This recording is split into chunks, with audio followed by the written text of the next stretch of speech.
जैसे से बेटा आज के क्लास में हम करेंगे final account of sole proprietorship.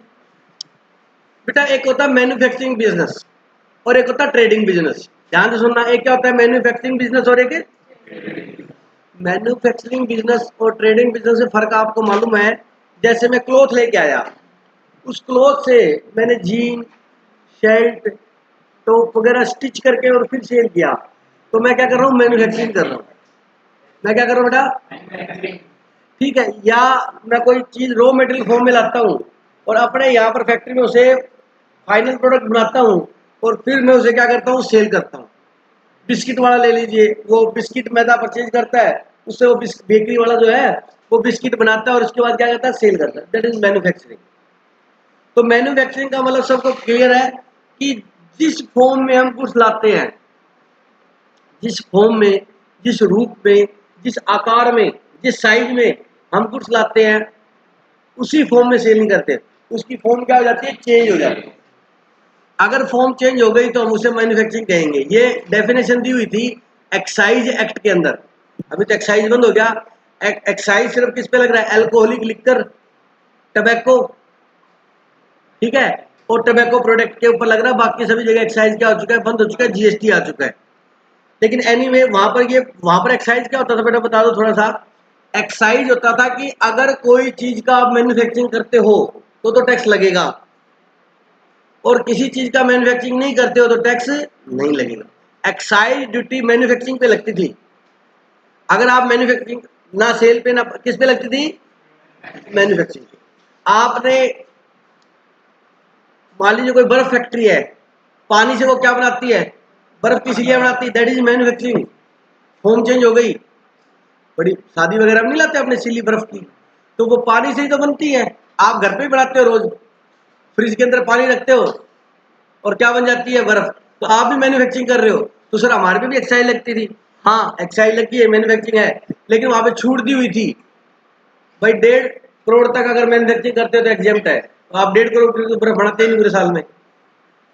तो वो एक्साइज लॉ था जो हमने पढ़ा बेटा, जो अभी एग्जिस्टेंस में नहीं है, 1-2 प्रोडक्ट के ऊपर लगता है।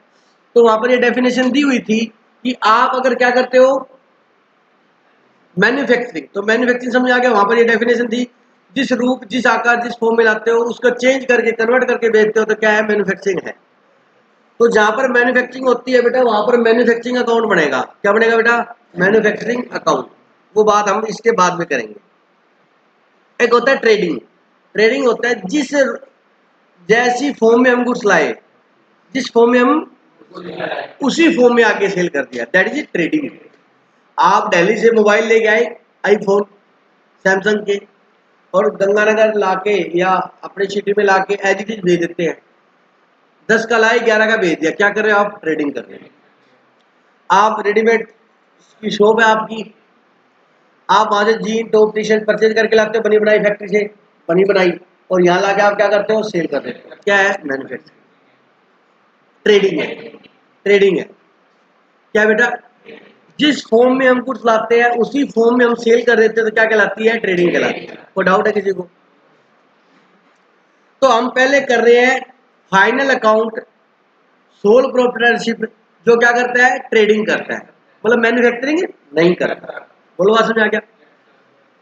तो वो मेनली जब फाइनल अकाउंट बनाएगा तो उसके फाइनल अकाउंट में 3 चीज बनेगी, आपको पता है, आपको अच्छे से पता है, बहुत ही अच्छे से पता है। ट्रेडिंग अकाउंट, प्रॉफिट एंड, और बैलेंस शीट को पोजीशन स्टेटमेंट भी बोलते हैं। क्या बोलते हैं? बोलो बात समझ आ गई? तो ये नोट कर लो। सर ये क्या अरे कर लो यार, थोड़ा सा रिस्पेक्ट करो चैप्टर की बेचारे की। ले बेटा,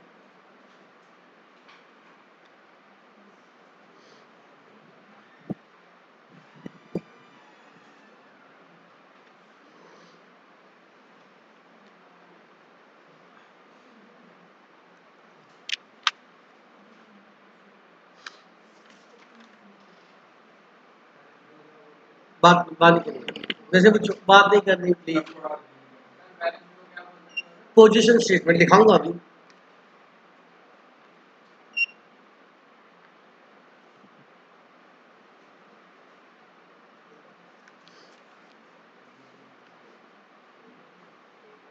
बेटा ध्यान से सुनना, ट्रेडिंग क्या बताता है? जीपी बताता है। क्या बताता है? Gross profit. पेंडल क्या बताता है? Net profit. तो ये दोनों ही क्या बताती है? प्रॉफिट बताते हैं। तो हम इनको इनकम स्टेटमेंट भी बोलते हैं। क्या बोलते हैं?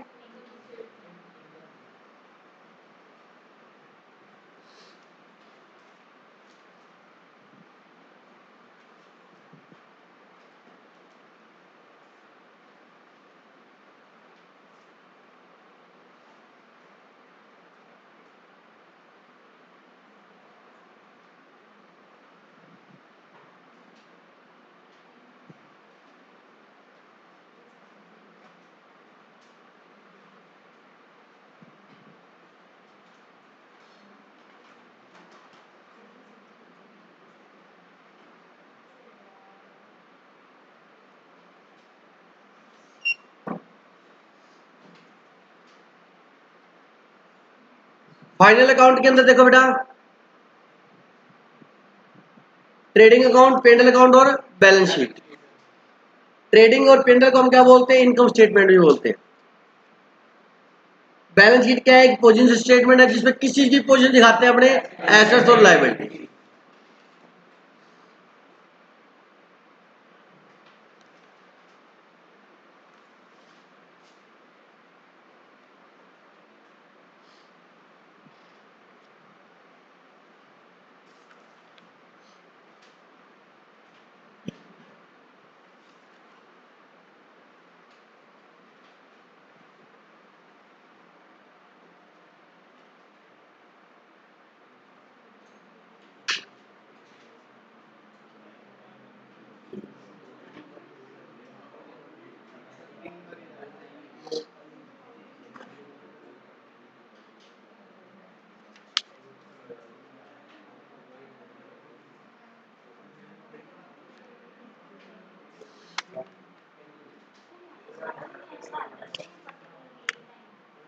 पर्टिकुलर इसी टाइम पूरे दिन लाइट नहीं जाती बेटा, सिर्फ 10 बजे तक जाती है।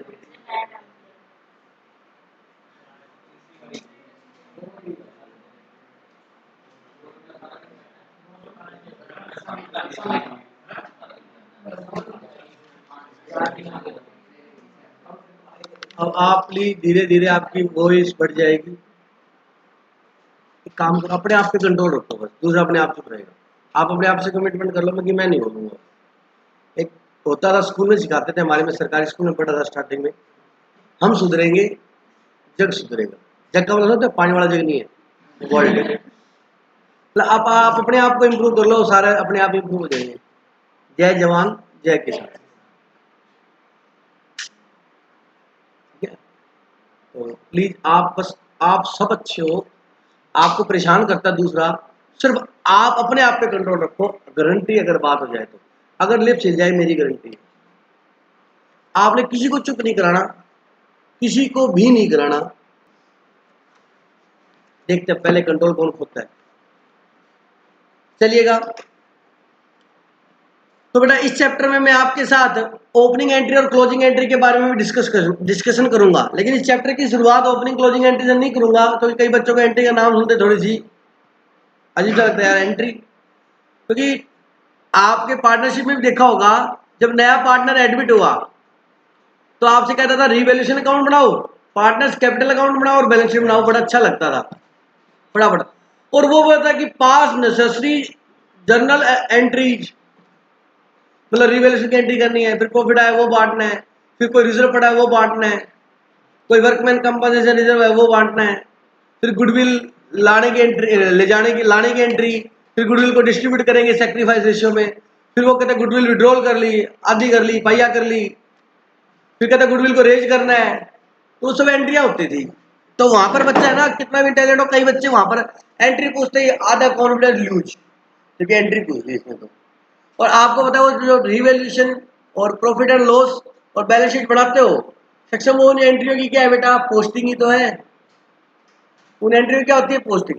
बट वो बिल्कुल सही है, हमें वो अच्छा लगता है भाई, वो जल्दी जल्दी बन जाता है। हम पे वो बनाते हैं, प्रॉफिट हुआ तो सीआर में लिख देंगे, लॉस हुआ तो डीआर में, ये इधर उधर जाएगा, ये उधर उधर जाएगा। टीचर ने बड़ा जबरदस्त बता रखा आपको। चलिएगा, चलो अब सोल प्रोप्राइटरशिप है तो सिंपल ट्रेडिंग पैनल बनेंगे। ये खोलो बेटा, सिंपल ट्रेडिंग पैनल बनेंगे बेटा। क्या बनेंगे? सिंपल।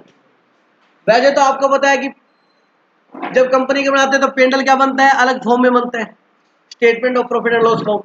फिर उसमें दिखाते हैं इनकम फ्रॉम ऑपरेशन, याद है, सेल, फिर अदर इनकम, फिर उसका टोटल है, टोटल ए बोलते थे। उसके बाद नीचे नीचे एक्सपेंसेस स्टार्ट होते थे।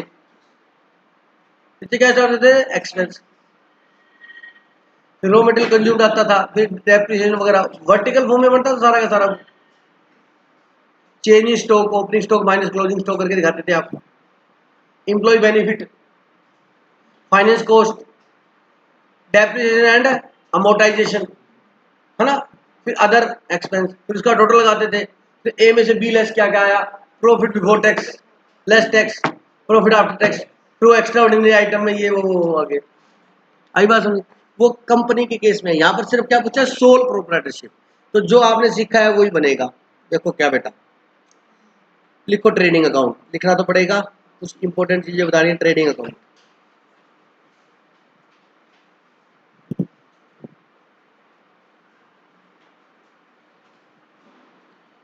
To opening stock,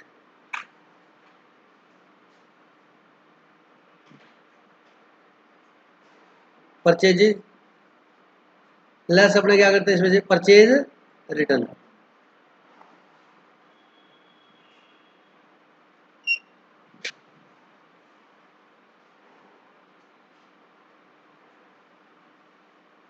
to direct expense,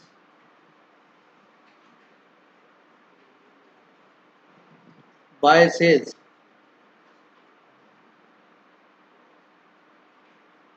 by sales return, less करेंगे sales return.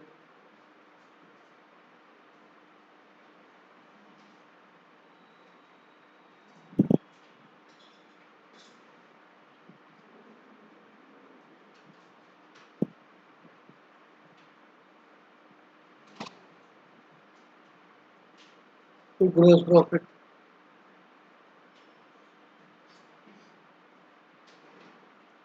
Transfer to profit and loss account.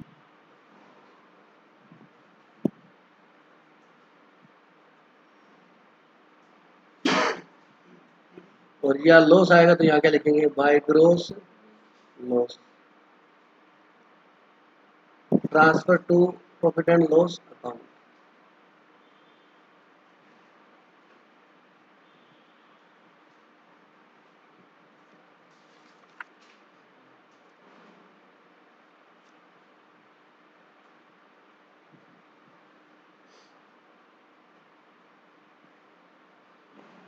Trading account के नीचे क्या लिखते हैं पता ही था आपने? लिखना फॉर द ईयर।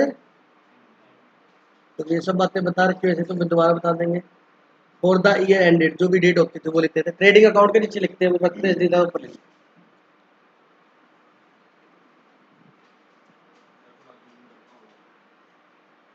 हैं।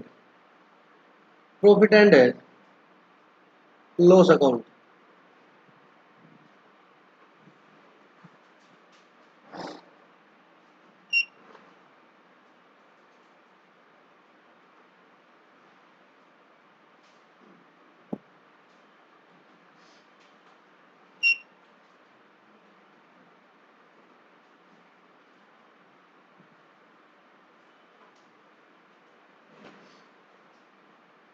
बताइए आपको पर्टिकुलर अमाउंट, पर्टिकुलर अमाउंट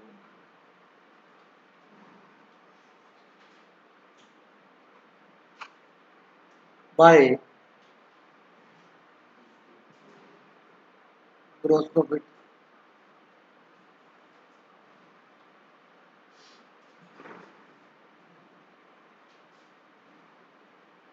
या to gross loss.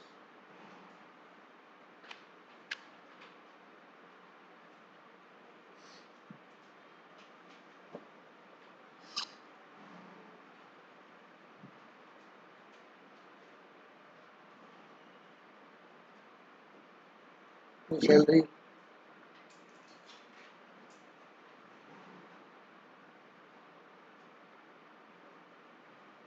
Printing and stationery,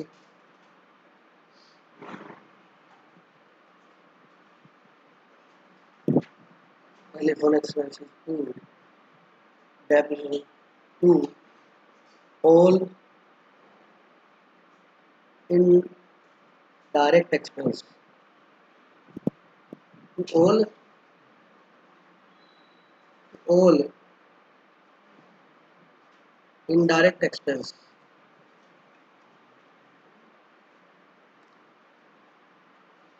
salary, printing, इसके आगे टू लगा हुआ है, सबको पता है, ठीक है बेटा। All indirect expense by gross loss, by discount received, by commission received,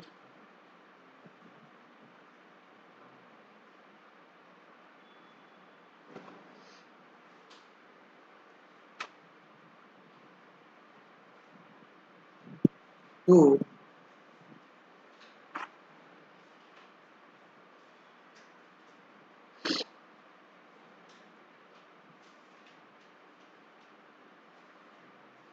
net profit,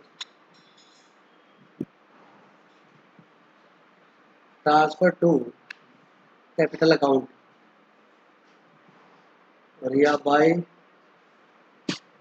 net loss, transfer to capital account.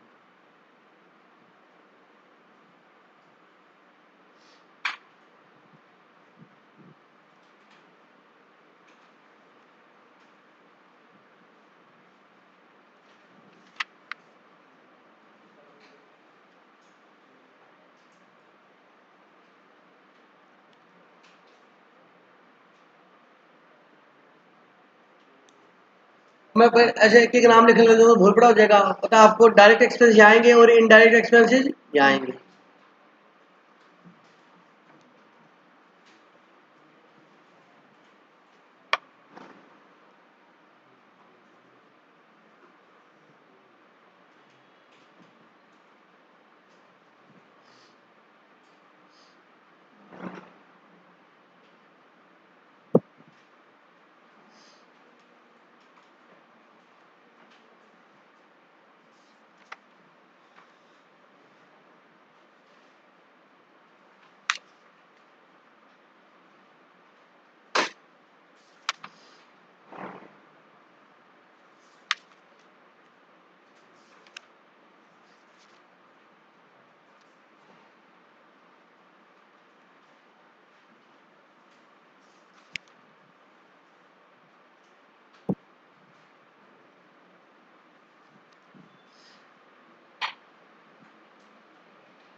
यहाँ तक किसी को डाउट है?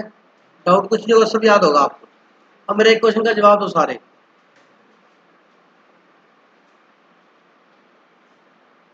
कुछ आप बताओ बेटा।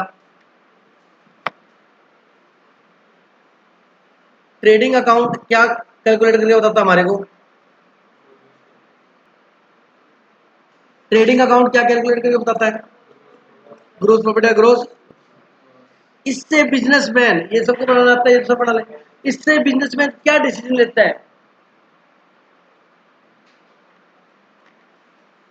तो शायद क्या डिसीजन लेगा इससे बेटा? अगर ट्रेडिंग में ही ग्रोस लॉस आ रहा है ना, अगर कोई बिजनेस स्टार्ट कर रहा है, क्या कर रहा है बेटा? बिजनेस कोई भी स्टार्ट करता है कि दिल्ली से ये 100 रुपए का आता है मान लो, और वो कहता है यहाँ पर हमारे यहाँ पर आके वो 150 का सेल होता है, 50 रुपए प्रॉफिट है। कहता दिल्ली से कितने का आता है? 100 रुपए का। यहाँ कितने का बिकता है? 150 का। कहता 50 रुपए प्रॉफिट कमाऊंगा। उसने मोटा मोटा आइडिया लगा लिया। फिर बाद में पता लगा कि दिल्ली से 100 का मिलता है, दिल्ली से उसको ट्रांसपोर्ट में डालने का 20 रुपए खर्च हो जाते हैं। फिर दिल्ली से ट्रांसपोर्ट में डाला, फिर वो गंगानगर लाया, उसके 30 रुपए खर्च हो गए। फिर वहां से अब शॉप पे लेके आए तो 10 रुपए खर्च हो गए। और आप कह रहे 100 का लाता हूं और 50 प्रॉफिट होगा। डिसीजन गलत है। इसका मतलब वो बिजनेस फाइनेंशियल वाइबल नहीं है, क्योंकि डायरेक्ट एक्सपेंस को आप रोक नहीं सकते हो, तो होंगे होंगे।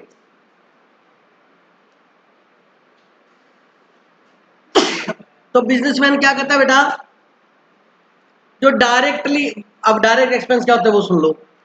जो एक्सपेंस डायरेक्ट उस गुड्स पर इनकर होंगे, उस गुड्स पर लगेंगे, वो क्या कहलाएंगे? Direct expense. और मैं बता दूं, गुड्स परचेज करने से लेके गुड्स को गोडाउन में लाने तक के सारे खर्चे क्या माने जाते हैं? परचेज डायरेक्ट माने जाते हैं।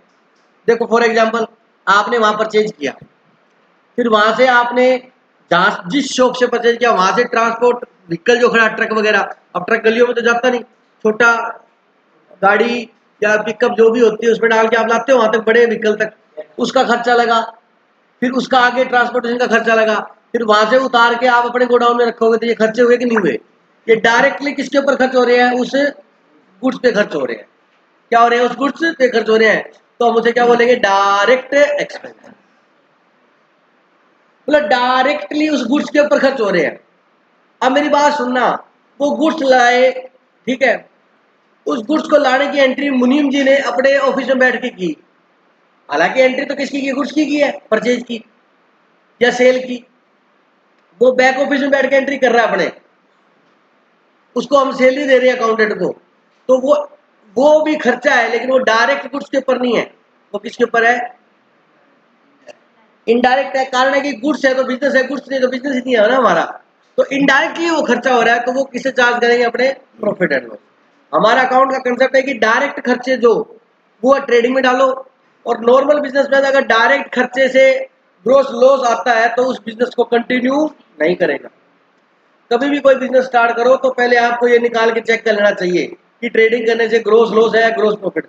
उसके बाद ये खर्चे तो आप बाद में करोगे ना। अगर ग्रोस लॉस ही आ रहा है तो वो बिजनेस कभी भी फाइनेंशियल वाइबल नहीं हो सकता बेटा। मेरी बात समझ आ गई? तो डायरेक्टली जो उस गुड्स के ऊपर खर्च हुए वो डायरेक्ट है। अब इसीलिए वेजिज जो होते हैं ना, वेजिज, उसको अपने ये मानते हैं कि वो गुड्स की वेजिज है, गुड्स को लोड करने की, अनलोड करने की, है ना। मजदूर को पैसे गुड्स रखने उतारने के दिए हैं। तो इसलिए टीचर आपको वेजिज यहाँ लिखाता था ट्रेडिंग में, और सैलरी कहाँ लिखाता था? मतलब हमें ये मानते हैं कि जो सैलरी हमने ऑफिस वालों को दी है, ठीक है जी, या फैक्ट्री में एम्प्लॉई उनको दी है, वो गुड्स लाने के लिए हम सैलरी नहीं देते। गुड्स लाने के लिए हम क्या देते हैं? वेजिज देते हैं, मजदूरी देते हैं। लंबादार पलदार जो भी बोलते हो, है ना बेटा। लेबर जो लोड और अनलोड करती है उनको क्या मिलती है? वेजिज मिलती है। इसलिए ये कंसेप्ट बना हुआ है कि वेजिज है तो ट्रेडिंग में लिखो, और सैलरी है तो पेंडल में लिखो। क्योंकि सैलरी हम लोडिंग अनलोडिंग वालों को नहीं देते। लोडिंग अनलोडिंग वालों को तो क्या मिलती है? वेजिज मिलती है। तो फिक्स होता है, 2 रुपए पर बैग, 3 रुपए पर बैग, जो भी होता है। मंडी में कोई भी गाड़ी आती होगी, वो खाली करते हैं, कितने कट्टे थे जी? 600 का, 1200 रुपये हो गए, 300 रुपये 400 रुपये ड्राइवर से लेते, डाला बोलते हैं उसको। हाँ, वो ड्राइवर से वो ले लेते हैं। समझ रहे बात को? अगर किसी की शो पॉकेट पता होगा, डाला बोलते हैं, मतलब वो ठीक है यार, हमने तेरे को खाली क्या फ्री क्या, वो एक तरीके का समझ लो टिप होती है, इंसेंटिव होता है लेबर के लिए कि उन्होंने गाड़ी का माल बड़े अच्छे से खाली किया। लेकिन वो एक बना हुआ है, तो लेना उनका हक बना हुआ है, लेते हैं। नहीं, कंपनी तो देती है। अब मैंने, मेरी शॉप है मेरी सिंपल सी, मैंने गुड्स मंगाए, अगर आपके पास किसी कंपनी की एजेंसी है फिर तो ऑब्वियस है कंपनी देगी। आप तो क्या करोगे, 1200 प्लस 300 1500 रुपये भेजी लिख के भेज दोगे, पास हो जाएगा बिल। लेकिन मैं सिंपल मेरी बात कर रहा हूँ, सोल प्रोप्राइटरशिप हूँ मैं अकेला, तो मेरी दुकान में उतार रहे हैं, जैसे समझ रहे हो मेरी बात को, तो वो ट्रक वाले से ले लेते हैं। एनीवे वो लेबर होती है बेटा, बस वेजिज होती है। तो इसलिए ये माना गया है कि वेजिज को हम किस में डालेंगे, ट्रेडिंग में डालेंगे। सैलरी हम अपने ऑफिस स्टाफ की, फैक्ट्री स्टाफ की मानते हैं, वो यहाँ आती है। समझ आ गई कि नहीं आ गई? इसलिए क्वेश्चन में याद करो, वेजिज एंड सैलरी इकट्ठा होता था। क्या होता था बेटा? तो हम कहा लिखते थे, ट्रेडिंग में। और सैलरी एंड वेजेज कहा लिखते थे, कारण कारण उसका क्या है, मैंने बताया हुआ वैसे। हालांकि वेजेज यहाँ आनी चाहिए, सैलरी यहाँ आनी चाहिए, लेकिन उसने इकट्ठा दे दिया, तो ये गलत है वैसे देखा जाए तो। इकट्ठा दे दिया तो अपने को ये बताया था कि उसने पहले क्या लिखा, वेजेज, इसका मतलब वो प्रेफरेंस किसको दे रहा है, वेजेज को, तो हम ट्रेडिंग में लिख देते हैं। और सैलरी एंड वेजेज लिखी, इसका मतलब प्रेफरेंस किसको दे रहा है, तो हम पेंटर में लिख देते हैं। ये कंसेप्ट होता है, वार्ता मारते, वेजेज सैलरी यहाँ आएगी, सैलरी वेजेज यहाँ आएगी। लॉजिक यही है कि हम प्रेफरेंस का मतलब हम ये मान रहे कि इसमें ज्यादा कंटेंट किसका है, वेजेज का है, जो फर्स्ट नाम लिखा है उसको हम उसको तवज्जो दे रहे हैं, तो हम उसी तरीके से हम ट्रेड कर लेते हैं। मेरी बात समझ आई कि नहीं? ये बात होगी। तो सबसे पहले बात ध्यान से सुनना बेटा, डायरेक्ट एक्सपेंस यहाँ आएंगे। अच्छा, अब मेरी बात सुनो, क्लोजिंग स्टॉक, क्या बेटा? क्लोजिंग स्टॉक जो है वो आपका क्या बताओ, एसेट्स है। क्लोजिंग स्टॉक एसेट्स है, बचा हुआ बेटा, क्या बेटा? एसेट्स। एसेट्स हम कहाँ लिखते हैं, बैलेंस शीट में लिखते हैं, बताया हुआ है। अब क्लोजिंग स्टॉक हमने ट्रेडिंग के सीआर में क्यों लिखा? पहला अनुसार फॉर्मेट में लिखा हुआ है इसलिए लिखेंगे, बिल्कुल सही है, ठीक है भाई, हमारे फॉर्मेट में लिखा हुआ है, ठीक है, फॉर्मेट में जो लिखा हुआ है हम वैसे ही कर देंगे, कोई दिक्कत नहीं है, बढ़िया बात है। लेकिन क्लोजिंग स्टॉक जो है वो आप बताओ किसका है, एसेट्स है। यहाँ क्यों लिखते हैं, लॉजिक बताया हुआ मेरा, तुषार बता बेटा।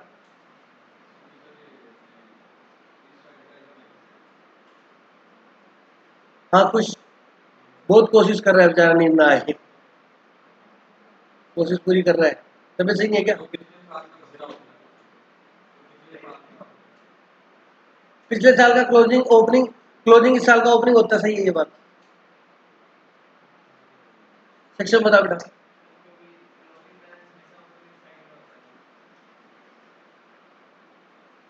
ये तो बात सही है आपकी, मैं यार कुछ और पूछना चाहता हूँ, आपको बताया हुआ मैं फिर याद होगा।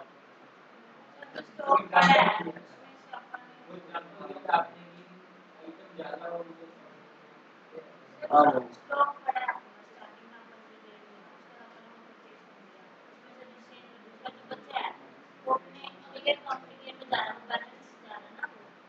ठीक है, लोकेश बोल बेटा।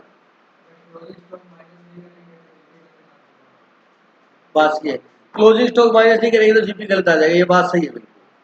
अगर आपसे ट्रू फॉल्स में आएगी क्लोजिंग स्टॉक ट्रेडिंग में नहीं लेंगे जीपी गलत आएगा, हाँ आएगा। लेकिन अगर आप एडजस्टेड परचेज कर दोगे तो नहीं आएगा। और कोई बताना चाहे अपनी इच्छा से भी, स्टॉक खर्चा, चलो खर्चा तो डेबिट होता है।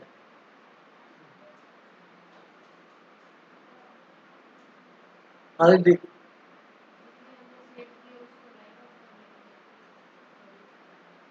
सुनो ध्यान से, आपको उसको याद आ रहा था, सुनना, एग्जाम्पल ये दिया था, ये डी आर साइड है बेटा और ये क्या है, CR। ये समझ लो, क्योंकि ये ना वैसे आपको बड़ा काम आएगा प्रैक्टिकल लाइफ में। आपने मेरी बात सुन लो, यहाँ पर क्या लिखते हैं, ओपनिंग स्टॉक, बोलो बेटा, यहाँ क्या लिखते हैं, परचेज, बोलो बात समझ आई? अब मैंने एग्जाम्पल दिया था पेन का, ठीक है, मान लीजिए आपके पास एक पेन 10 रुपए का लेके आए हो, आप कितने का लेके आए हो? 10 रुपए का। आपके पास पहले से ऑलरेडी जब बिजनेस 1 अप्रैल को स्टार्ट किया तो उस टाइम आपके पास 2 पेन थे। ये कितने पेन थे? 2। एक पेन कितने का है? 100 रुपए का, 10 रुपए का सॉरी। तो ओपनिंग स्टॉक की वैल्यू कितनी होगी? 20। इस साल में आपने 10 पेन और परचेज किए। एक पेन कितने का है? 10 का। तो कितने हो गए? 100। आपने जो पेन सेल करने के लिए खरीदे हैं उनकी टोटल कॉस्ट कितनी होगी? 120। 2 पेन पहले से थे और 10 और खरीद लिए। ये 20 तो उसकी अमाउंट है और ये 100 उसकी क्या है? अमाउंट। लेकिन ये पेन कितने थे बेटा? 2 और ये कितने थे? 10। बोलो बात समझ आएगी नहीं? तो टोटल पेन कितने हो गए? 12। अब यहां आप करते हो बाय सेल्स। आपने मान लो 7 पेन बेच दिए। कितने पेन बेच दिए? 7, 7। और एक पेन आपने 12 रुपये का बेचा। कितने का बेचा? तो सेल पता लगी कितनी होगी? 84 होगी सेल। बस ये बताओ क्या है? Opening stock. ये क्या है? परचेज। डायरेक्ट एक्सपेंस मान लो 0 है, जो होंगे तो लेस हो जाएंगे। डायरेक्ट एक्सपेंसेस क्या है? 0 है। यहाँ क्या लिखेंगे? सेल। यहाँ क्या लिखेंगे? सेल। लिख दिया सेल। अब इस साइड का तुषार टोटल कितना बेटा? 120। इस साइड का तो इधर का 120 तो लॉस आ गया। अब गलती पता लगी होगी सारों को। सर क्लोजिंग स्टॉक लिखो। क्यों नहीं लिख रहा मैं? तो ऐसे सुनो, यहाँ पर आपने 2 पेन की, ये डीआर साइड है ना, ये भी डीआर साइड है। यहाँ पे आपने कॉस्ट कितने पेन की डेबिट की? बताओ बेटा। हमने यहाँ पर कॉस्ट 12 पेन की डेबिट की और सेल कितने पेन की क्रेडिट की? 7 की। तो मैचिंग कंसेप्ट फेल हो गया। हम कॉस्ट तो बुक कर रहे हैं 12 की और सेल कितने की बुक कर रहे हैं? 7 की। तो मैच ही नहीं हुआ। आप क्या करो, जितने पार्ट की आपने कॉस्ट बुक की है उतने पार्ट की क्या करो? सेल। तब तो प्रॉफिट सही आएगा। आप 2 साल की इनकम ले रहे हो, 1 साल का खर्चा ले रहे हो, प्रॉफिट सही आएगा? गलत आएगा। क्योंकि जब इनकम 2 साल की तो खर्चे भी 2 साल के लो। इनकम 1 महीने के लिए तो खर्चे भी 1 महीने के। तो कुल मिला के बात यह है कि जितने पार्ट की हम सेल बुक करेंगे, क्या करेंगे? उतने पार्ट की क्या करो? उतने हिस्से की पार्ट की क्या करो? कॉस्ट बुक करो। कॉस्ट तो बुक होगी बेटा कितने? 12 पेन की। सेल कितने की बुक है? 7 की। तो आएगा नहीं। अगर ऐसे करोगे तो 120 इधर 84, ये तो लॉस दिखाएगा। और एक्चुअल में हुआ क्या है? प्रॉफिट। और आपको पता है एक पेन पे 2 रुपए कमाए आपने, तो 14 रुपए प्रॉफिट आना चाहिए, है ना? अब अपने क्या करेंगे सुनना जरा। बाय क्लोजिंग स्टॉक क्या करेंगे? सुनो प्लीज। यहाँ पर कितने पेन की कॉस्ट बुक की हुई है? आपने यहाँ पर 12 पेन की कॉस्ट को बुक बुक मतलब लिखा हुआ है, डेबिट किया हुआ है। और सेल कितने की है? 7 की। तो आप यहाँ पर कॉस्ट है ना 7 पेन की लो, 7 की इधर कॉस्ट लो, 7 की सेल लो, जीपी क्या आएगा? सही आएगा। अब बच्चा कहता है काटो सर, इसको काटते नहीं होते यहाँ पर। अब यहाँ पर देखो 2 और 10 कितने पेन थे? 12। 12 में से कितने पेन बिके? 7। कितने बच गए? 5। तो आप यहाँ 5 पेन की कॉस्ट, 5 इंटू कॉस्ट तो 10 ही है, कितने हो गए? 50। अब मेरी बात ध्यानपूर्वक सुनना। यहाँ कॉस्ट आपने डीआर कितने की? 12 पेन की। 12 पेन की। यहाँ कॉस्ट सीआर कितने पेन की कर दी? तो नेट कॉस्ट डेबिट कितनी हुई? 7 पेन की हुई। भाई 120 में से 50 गए तो कितने बचे? सिर्फ इन दोनों को देखो, सिर्फ 120 डीआर, 50 सीआर, तो नेट डीआर कितना हुआ? 70। 70 का मतलब खुश। 7 पेन 10 रुपए का, 70। तो खर्चा डेबिट कितना हुआ? 70। और उधर खर्चा इनकम क्रेडिट कितनी हुई? 84। अपने आप यहाँ 14 प्रॉफिट आ जाएगा। मतलब हम क्लोजिंग स्टॉक यहाँ क्यों दिखते हैं, एक लाइन में कंप्लीट करूंगा। हम उतने पार्ट की कॉस्ट बुक करते हैं जितने पार्ट की क्या बुक की है? सेल की। अगर क्लोजिंग स्टॉक यहाँ नहीं दिखाएंगे तो हमारा आंसर गलत आएगा। रीजन ये है कि कॉस्ट हमने ज्यादा बुक कर ली, ज्यादा यूनिट्स की कर ली, यूनिट मान लो आप ज्यादा यूनिट की बुक कर ली, और सेल आपने कम यूनिट की बुक की है। तो जितनी यूनिट बच गई उतनी यूनिट क्लोजिंग स्टॉक दिखा देंगे, तो उतनी यूनिट की कॉस्ट क्या हो जाएगी? कैंसिल हो जाएगी। समझा कि मेरा? अब आप देखो यहाँ पर, ये देखो, इसका टोटल करोगे, इसका टोटल करोगे तो कितना है बेटा? 134। और ये कितना आया? 120। अपने आप जीपी कितना आ गया? अपने आप जीपी आपका कितना आ गया बेटा? 14 रुपये आ गया। सर क्लास लेके करता हूँ, ठीक है? अपने आप जीपी कितना आ गया? 14 आ गया। अब इसका दूसरा तरीका ये था, क्या था? ओपनिंग स्टॉक 20 था, ध्यान से सुनना प्लीज। परचेज कितना था? 100। कितने पेन परचेज किए थे? 10। आप कहते हो 10 में से 5 पेन तो मेरे क्या हो गए? बच गए। तो आप क्या करते हो, परचेज 100 लिख के लेस यहाँ कर देते हो क्लोजिंग स्टॉक, कितना 50, 100 में से 50 गया तो कितना बचा 50, यहाँ 50 आएगा और यहाँ 20 आएगा तो कितने आएंगे 70। अगर एडजस्टेड परचेज का मतलब क्या पड़ा हुआ है, परचेज में से अगर क्या लेस कर दोगे, क्लोजिंग स्टॉक लेस कर दोगे तो वो क्या कहलाएगी एडजस्टेड परचेज। अगर क्वेश्चन में खुश एडजस्टेड परचेज दी हो तो यहाँ पर क्लोजिंग स्टॉक लिख देगा तो क्वेश्चन गलत हो जाएगा, क्योंकि उसने कॉस्ट ऑलरेडी परचेज में से क्या कर दी लेस। अब हम यहाँ पर कॉस्ट क्यों लिख रहे हैं नया, क्योंकि हमें वो कॉस्ट लेस करनी है और उसने परचेज में से लेस करके दे दी। आप दोबारा लिख दोगे तो कितनी बार लेस हो जाएगी, 2 बार। बोलो बात समझ आएगी। ये लॉजिक बता रहा हूं, हालांकि आपको आता है, सीधी सी बात है, सिंपल सा वर्ड में जितने पार्ट की क्या बुक की है सेल, उतने पार्ट की क्या बुक करेंगे कॉस्ट, तो जीपी सही आएगा। और यहाँ अपने टोटल कर लेते हैं, वहां सेल यूनिट की करते हैं तो बची यूनिट को रिवर्स करके उसकी कॉस्ट क्या कर देते हैं, कैंसिल कर देते हैं, इसलिए क्लोजिंग स्टॉक दिखाते हैं। अगर आप परचेज में से एडजस्ट कर रहा है तो अलग से दिखाने की जरूरत नहीं है। ये बड़ा इंपॉर्टेंट पार्ट है, क्योंकि प्रैक्टिकल लाइफ में जब हम रेशियो के अंदर भी बहुत बड़ा कॉस्ट ऑफ गुड्स सोल्ड। अब इससे बात करो नाम से, कॉस्ट ऑफ गुड्स सोल्ड, कुछ क्या समझ में आया, जो गुड्स आपने सेल की है उसकी कॉस्ट कितनी है, 70 है, कितनी है 70। अब याद करो वहां फॉर्मूला क्या बताया था, Lokesh opening stock plus purchase 120 plus direct expense 0 है मेरे क्वेश्चन में, मैंने लिए नहीं। Opening stock plus purchase plus direct expense 120 हो गए, माइनस क्लोजिंग स्टॉक कितने 50, 120 से 50 गए तो कितने बच गए 70। मतलब वो फॉर्मूला इस ट्रेडिंग अकाउंट से ही तो बना है और हमने भी वही किया, ओपनिंग स्टॉक परचेज जोड़ लिया और वो स्टॉक इधर दिखा के वो क्या कर दिया लेस। तो हम भी बेटा जी ट्रेडिंग में क्या लिखते हैं, कॉस्ट ऑफ गुड्स सोल्ड लिखते हैं। अब कई बार क्या होता है, सक्षम क्वेश्चन देता है cost of goods sold 1,00,000, opening stock 10,000, बच्चा क्या करता है ओपनिंग स्टॉक भी लिख देता है कॉस्ट ऑफ, अरे भाई साहब कॉस्ट ऑफ गुड्स सोल्ड दिया है, इसका मतलब सभी इसमें एडजस्ट है, आपको कोई चीज अलग से लिखने की जरूरत है। कॉस्ट ऑफ गुड्स सोल्ड होता क्या है, opening stock plus purchase plus direct expense minus closing stock. अगर उसने कॉस्ट ऑफ गुड्स सोल्ड दे दी तो इसका मतलब ये ओपनिंग परचेज डायरेक्ट एक्सपेंस और क्लोजिंग स्टॉक सब उसमें एडजस्ट है, कोई अलग से लिखने की जरूरत है।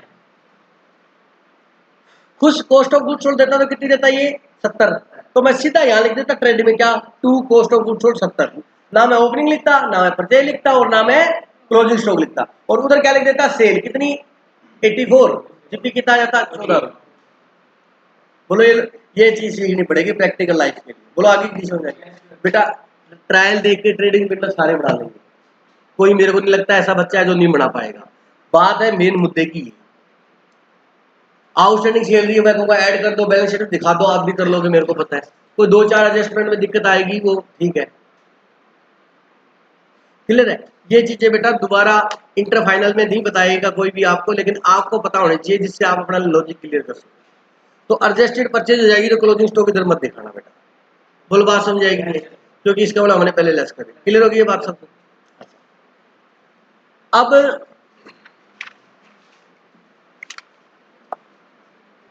अब ध्यान से सुनना, यहां तक कोई डाउट है किसी को। उसके बाद क्या बनाते हैं पेंडल, उसमें कोई प्रॉब्लम नहीं है, उसकी एडजस्टमेंट एक एक एडजस्टमेंट सिखाऊंगा मैं आपको, आउटस्टैंडिंग की, प्रीपेड की, अक्रूड की, अनड की, प्रोविजन की, manager commission after charging, before charging, ये वो सब एक एक एडजस्टमेंट अलग अलग कराऊंगा मैं सारी, ठीक है। पेंडल सभी बना लेंगे, सबको आता है। पेंडल में क्या करोगे बेटा,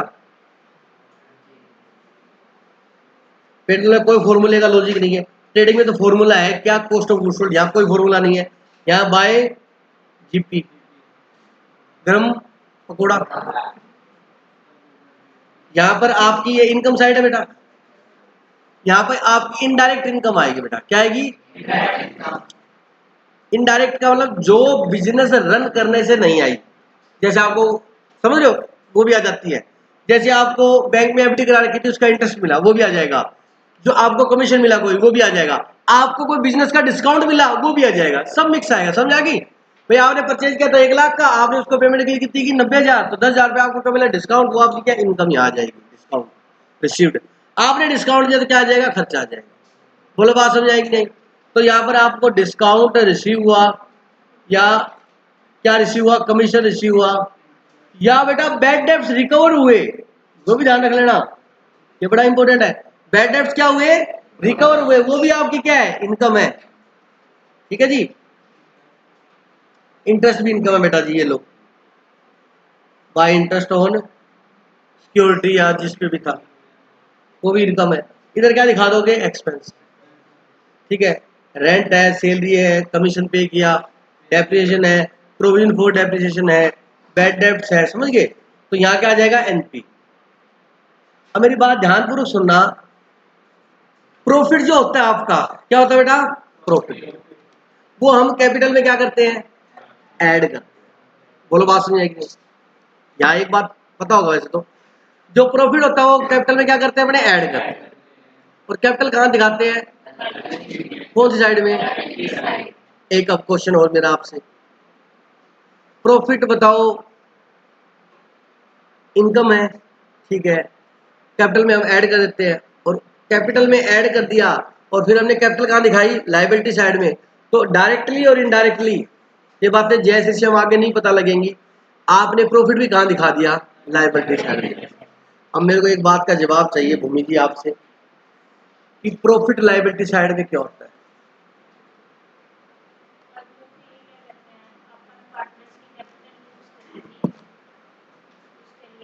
business is a separate entity, business को हम एक अलग एंटिटी मानते हैं, पर्सन मानते हैं, और उसका ओनर जो है आर्यन, उसको एक अलग एंटिटी मानते हैं।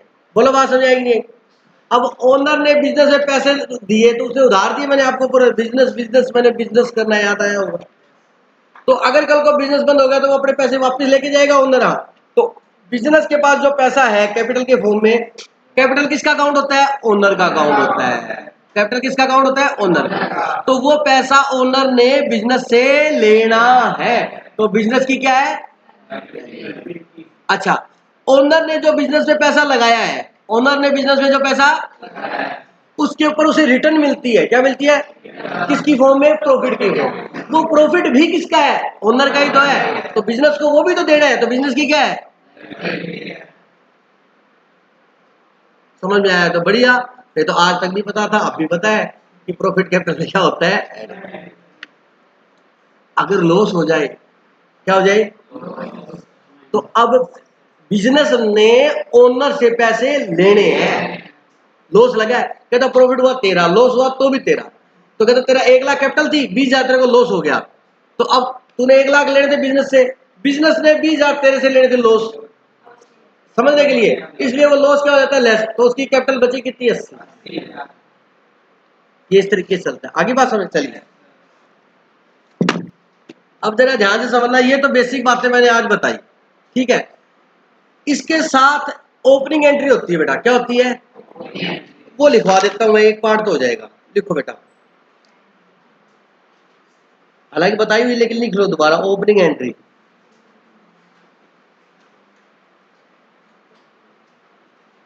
ओपनिंग बाद में करेंगे, पहले क्लोजिंग कर लो। क्लोजिंग एंट्री,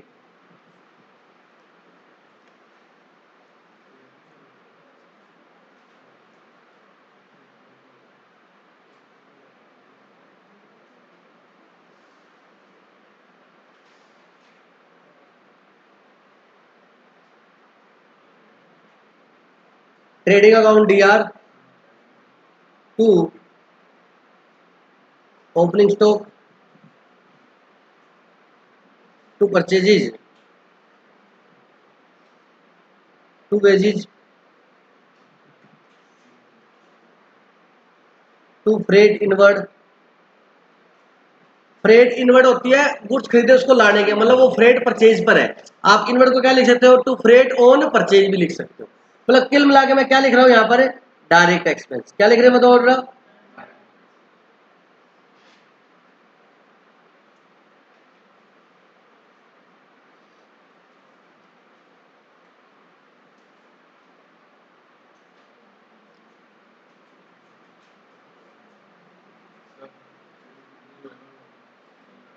ठीक है।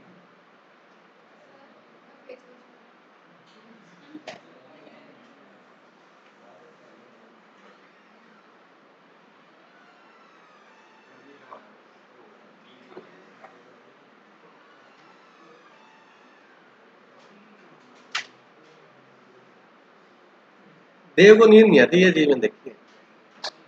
टाइम से सोता बेटा तो आपसे closing trading account debit to opening stock to purchase to wages to freight. तो इसलिए आती ट्रेडिंग में क्या लिखते हैं, टू परचेज टू ओपनिंग। समझ में आ गई मेरी बात? ये क्लोजिंग एंट्री है क्लोज करने की। समझ आ गया कि नहीं आ गया? ये एंट्री डलती है, इसी एंट्री से अपने क्या बनता है, ट्रेडिंग में ये जाती है, इसको क्लोजिंग एंट्री बोलते हैं। कोई डाउट है या नहीं है? अब आ जाओ सीआर साइड में। सीआर साइड में क्या क्या क्या चीज जाती है बताओ बेटा? Sales account debit, closing stock account debit. ये मैं ऐसे बाई चांस पूछ ले, फिर दिक्कत आए ना आपको, इसलिए टू ट्रेडिंग, लेकिन चांस बहुत कम है, लेकिन चांस है ना, तो फिर करना पड़ेगा।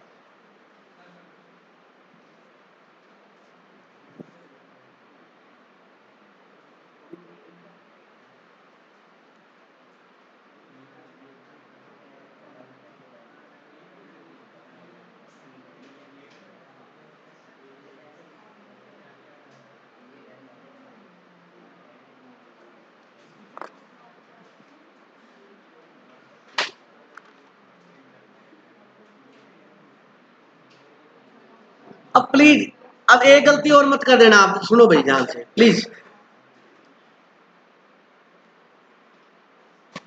कोई दिक्कत नहीं है। क्या बची? परचेज, सेल अकाउंट यार। अब सेल के अंदर सेल्स रिटर्न भी आती है, और परचेज के अंदर परचेज रिटर्न भी। अब रिटर्न की क्या एंट्री होगी? सुनो ध्यान से सुनो। एक तो तरीका है सबसे बेस्ट, जैसे मान लीजिए आपको परचेज दे रखी है 10,000, रिटर्न है 500, तो बेचा कितना? 90। अब 95 से एंट्री कर दो, कुछ नहीं करने की जरूरत, आपने नेट कर दी उसको। परचेज कितनी थी? 10,000, 500 क्या है परचेज रिटर्न, तो नेट परचेज कितने की है? 95, तो आप 95 से एंट्री कर दो। लेकिन कुछ टीचर इसको गलत मानते हैं, वो कहता है आपने नेट कर दिया, आपने रिटर्न की तो एंट्री दिखाई नहीं। समझाई मेरी बात? तो प्लीज जब भी आपके क्वेश्चन में रिटर्न हो, तो आप बताओ परचेज क्या होती है? क्या होती है? पहले परचेज डेबिट होती है, तो परचेज रिटर्न क्या होती है? तो वैसे तो उसकी एंट्री होती है परचेज रिटर्न अकाउंट डेबिट। बोलो बेटा। नो सर, हाँ सॉरी मैं गलत लिख गया। परचेज क्या होती है डीआर? तो परचेज रिटर्न क्या होती है? क्रेडिट होती है। तो टू परचेज रिटर्न, बोलो बात समझ आएगी? परचेज रिटर्न किस में से लेस होती है? परचेज में से। तो क्या एंट्री करोगे बताओ बेटा?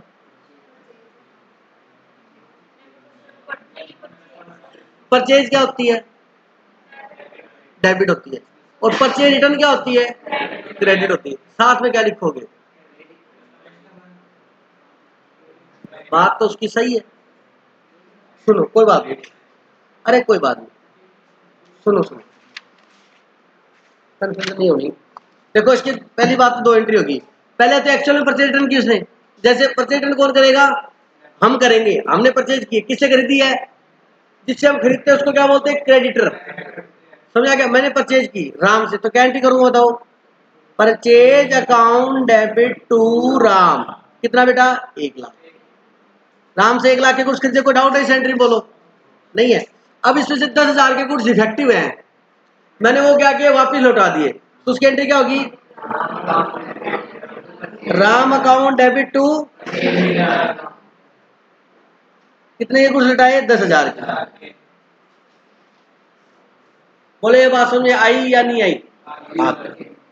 ध्यान से सुनो।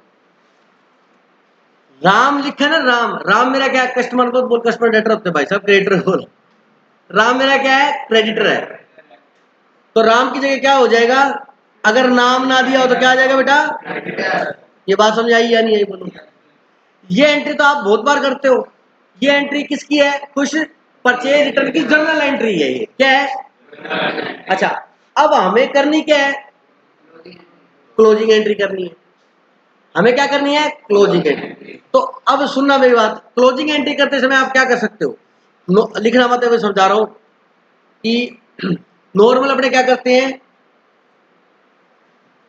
Trading account DR to purchase लिखते हैं ना, यही करते हैं नॉर्मल परचेज की एंट्री। तो ट्रेडिंग अकाउंट में क्या लिख देते हैं अपने?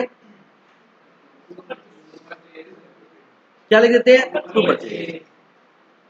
बोलो बात समझ आएगी? और अपने परचेज में से परचेज रिटर्न क्या कर दी, लेस कर दी। लेकिन हमें उस एंट्री के अंदर हमें परचेज रिटर्न दिखाना है, तो कैसे दिखाएंगे? 1 मिनट सोच के बोलना, कोई मत बोलो, बिल्कुल सिंपल है, मैं बता दूंगा, बोलना मत, कोई अपने आप सोच के बताना है।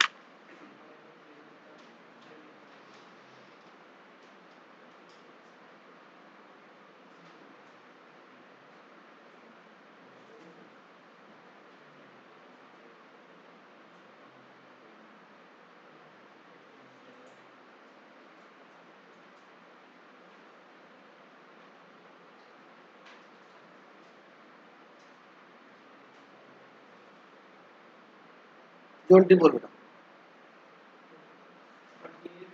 अब मैं ये एक एग्जांपल देता हूं ताकि गलती ना हो।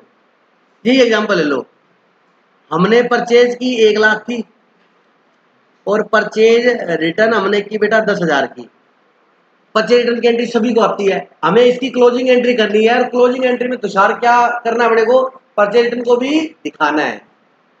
नहीं तो बढ़िया तरीका तो ये है, 1,10,000 नेट कितनी है, 90, तो 90 से एंट्री कर दो, ट्रेडिंग टू परचेज, तो टू परचेज कितना आ जाएगी, 90, और 90 आने चाहिए ट्रेडिंग में, वो तो सही है। लेकिन एक हमने कहते नहीं नहीं हम शो करते हैं, तो क्या एंट्री करेंगे? अब बताओ बेटा, अब बोल बेटा, किसे पूछी थी? हाँ जोड़ के बोल। परचेज रिटर्न अकाउंट डेबिट, एक मिनट रुको, टू हो गया, और नहीं एंट्री तो सही है, गलत नहीं बोलूंगा मैं इस एंट्री को। इससे इसने क्या किया, इसने परचेज को क्या कर दिया, कम कर दिया। परचेज डीआर कितनी हुई थी खरीदा तब, 1 लाख, सीआर कितनी होगी, तो सीआर कितनी होगी बेटा बताओ। मतलब इसने परचेज रिटर्न के अकाउंट को किससे क्लोज कर दिया, परचेज से क्लोज कर दिया। टू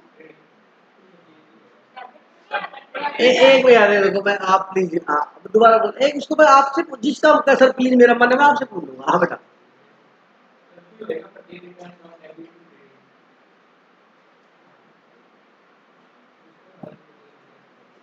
कौन बता रहा था? नवीन, हाँ बेटा।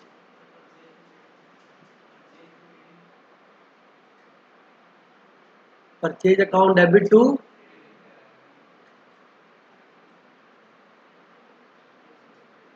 यार आपको कंफ्यूजन कैसे हो रही है, मैं समझ नहीं आया। तुषार में समझ आएगा क्वेश्चन क्या है?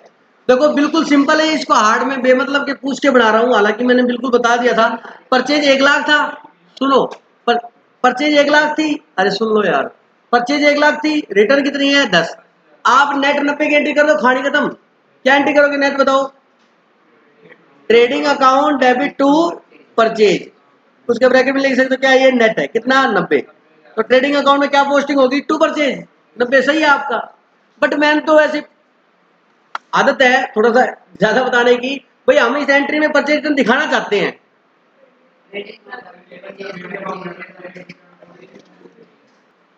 बेटा अकाउंट्स में सिंपल सा कंसेप्ट है, कोई चीज सीआर है, क्लोज करने के लिए क्या करेंगे, डीआर, कोई डीआर है तो क्लोज करने के लिए क्या करेंगे, सीआर। तो आपको परचेज रिटर्न की एंट्री सभी को आती है क्या? राम, आपने तो की theory Ram to purchase return, तो बताओ जब जर्नल एंट्री करेंगे सक्षम में, तो परचेज रिटर्न क्या होगी, सीआर होगी, तो उसको क्लोज करने के लिए क्या करना पड़ेगा, डीआर करना पड़ेगा। ठीक है, तो अपनी बात ध्यान सुनो, कभी भी किसी को गलत परचेज रिटर्न की एंट्री भूलने लगे तो दिमाग लगा लेना, परचेज रिटर्न की एंट्री में परचेज रिटर्न होता क्या है, सीआर, तो परचेज रिटर्न को क्लोज करने के लिए क्या करना पड़ेगा, डीआर। अब बच्चा कहता सर इसकी पोस्टिंग करके दिखाओ आप मेरे को ट्रेडिंग की, सुनो ध्यान से, इसकी पोस्टिंग सुना कैसे होगी। ट्रेडिंग अकाउंट डीआर कितना है, 90। अब ध्यान सुनो, इसका मतलब है कि ट्रेडिंग अकाउंट में 90 जाएगा, इसका मतलब ये है ट्रेडिंग अकाउंट में क्या जाएगा, 90। अब बच्चा कहता सर एक बार बताना, तो आपके पास दो ऑप्शन है, कोई दिखाना नहीं होता, मैं नॉलेज के लिए बता रहा हूँ बेटा, सिर्फ ट्रेडिंग अकाउंट में 90 जाएगा, तो आप क्या लिख सकते हो बताओ बेटा, यहाँ पर ट्रेडिंग अकाउंट में क्या लिखोगे बताओ, टू परचेज कितना लिखेंगे, हाँ, नाम दूसरा यूज करते हैं, अमाउंट खुद के सामने वाली आती है, पोस्टिंग आती है या नहीं आती? यार याद करो वो दिन, cash account D R 90, discount account D R 10, to sales 1 lakh, याद आया?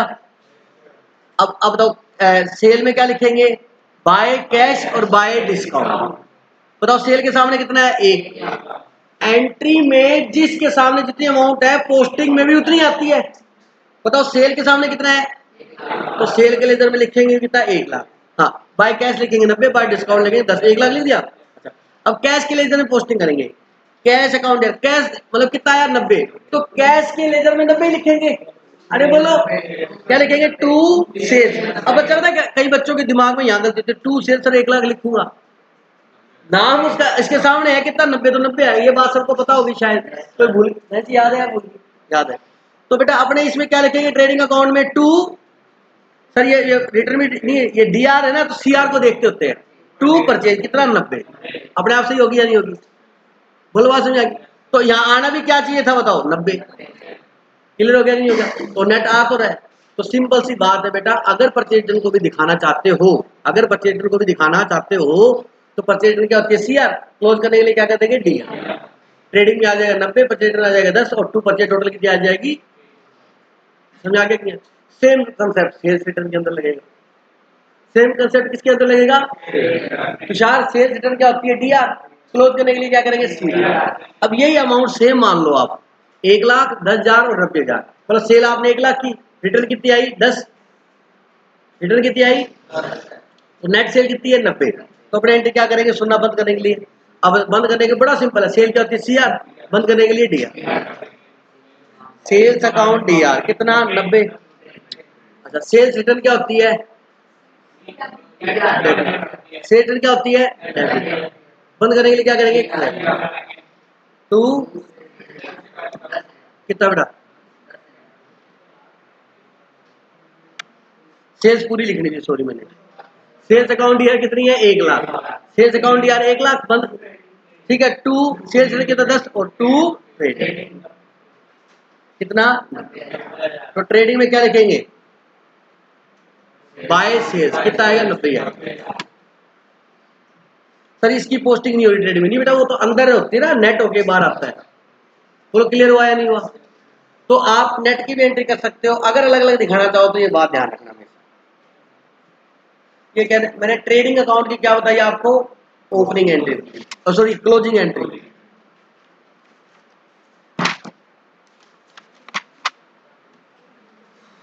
ये सुन लो बेटा, ये क्लोजिंग क्लोजिंग एंट्री थी किसकी बेटा, हेलो ट्रेडिंग अकाउंट की, बोलो बेटा, trading account DR to opening stock to purchase to wages और टू फ्रेट, इसलिए ट्रेडिंग में क्या लिख देते हैं, to opening stock to purchase to wages to freight, समझ आ गया। और इधर क्या होती है, sales account DR, closing stock account DR to trading, तो ट्रेडिंग में क्या लिख देते हैं, by sales by closing, net आ जाता है। अगर वो रिटर्न की एंट्री करवाना चाहता है तो मैंने आपको बता दी, वो भी लिख लो, भूल जाओगे आप बाद में, ये दोनों एंट्री थी लेकिन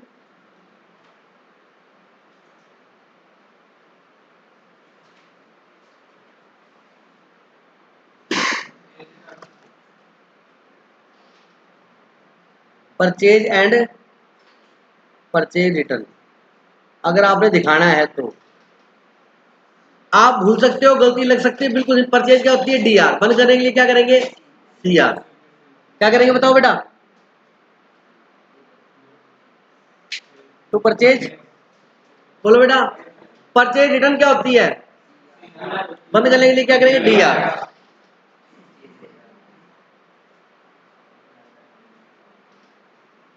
आगे समझे। और ट्रेडिंग,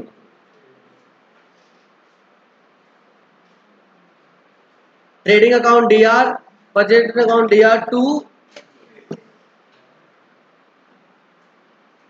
मतलब यहाँ क्या आएगी, टोटल परचेज आएगी, सुन लो बेटा, यहाँ क्या आएगी टोटल परचेज, यहाँ क्या आएगी परचेज रिटर्न की अमाउंट आएगी, और यहाँ पर क्या आएगी नेट परचेज की अमाउंट आएगी, किसकी अमाउंट आएगी नेट, लिख लो, ये भूल जाओगे बाद में आप। मतलब यहाँ परचेज 1,00,000 आएगी, यहाँ परचेज रिटर्न कितना आएगा 10, और यहाँ नेट परचेज कितनी आएगी 90, हालांकि नेट करने की जरूरत नहीं होती, सिंपल है बिल्कुल।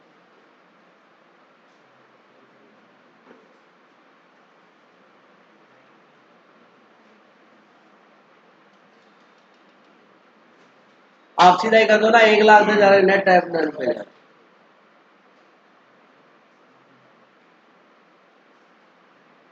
ऐसे सेम सेल और सेल रिटर्न की लिख लो बेटा प्लीज, अलग से लिखाइए मैंने आपको, sales and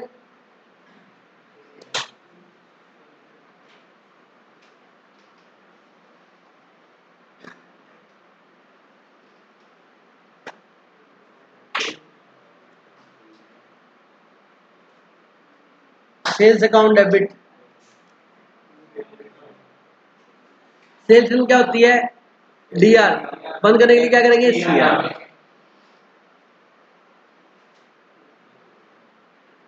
to trading account और टू सेल्स रिटर्न अकाउंट, ऐसा लिख देंगे। अब बताओ यहाँ टोटल सेल आएगी, यहाँ क्या आएगी, नेट सेल्स, और यहाँ क्या आएगी बेटा, सेल्स। सिंपल सा कंसेप्ट है, खुश। ट्रेडिंग अकाउंट के सामने नेट अमाउंट आएगी, क्योंकि ट्रेडिंग में अपने क्या दिखाते हैं, नेट दिखाते हैं। परचेज में से परचेज लेस करके नेट दिखाते हैं, सेल्स में से लेस करके नेट दिखाते हैं। तो ट्रेडिंग अकाउंट में हमेशा क्या लिखेंगे, नेट लिखते हैं। हाँ जी,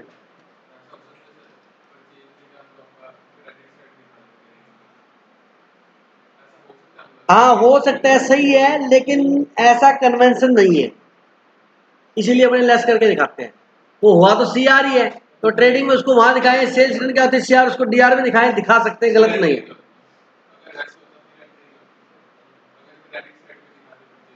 नहीं दिखा रखे, नहीं दिखाने, कोई कन्वेंशन नहीं, किसी बुक में नहीं मिलेगा आपको। क्या,